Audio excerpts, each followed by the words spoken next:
Have you ever wondered why Argentina had such a massive fan following in South Asian countries, especially India, Bangladesh, and Nepal? Well, it all goes back to the 1986 FIFA World Cup, the first time the tournament was widely broadcast on color television across South Asia.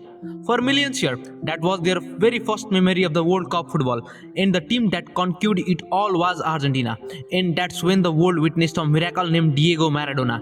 His two goals against England, one of the infamous hand of God and the other, the goal of the century, turned him into a football global superstar.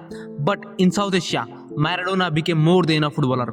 Then came 1990, the heartbreak. Argentina reaching the final again, only to lose to Germany.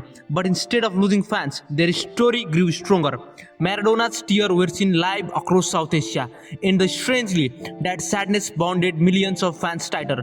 That's how the love began, through passion, pain, and respect. When the era of Maradona finished, great players like Batistuta, Zanetti, Simeone, Redondo, Riquelme, and so on rose, who kept the typical Argentina footballing player alive and connected to the fans. In the 1990s and 2000s, as satellite TV and global media expanded, Argentina's game became more accessible, keeping the connection live across generations. Then came Lionel Messi, soft-spoken, humble, yet extraordinary. For many who had only heard stories of Maradona, Messi became the living continuation of that dream. Many who grew up hearing about Maradona now watched Messi carrying the same jersey, same dream. But the new millennium had its own heartbreak. In 2014, under Messi's leadership, Argentina reached the World Cup final again after 24 long years. They came so close, but Germany came on their way. The silence in Buenos Aires was matched by silence in Dhaka, Kolkata, and Kathmandu. The pain was shared just like in 1990. Then came 2022, Qatar. The same Messi who had carried the burden of generation finally lifted the World Cup. And when he finally lifted the World Cup in 2022, South Asia erupted as if their own team had won. For fans across South Asia,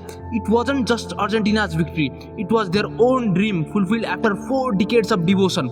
Because Argentina isn't just a football team here, it's nostalgia, it's passion passed from fathers to sons, brothers to friends. It's a story that begins with Maradona's magic, lived through the Batistuta fire and Riquelme's grace, Messi's heartbreak, and ended beautifully with redemption in 2022. It is not fandom, it's heritage, a love story that crossed oceans and never faded.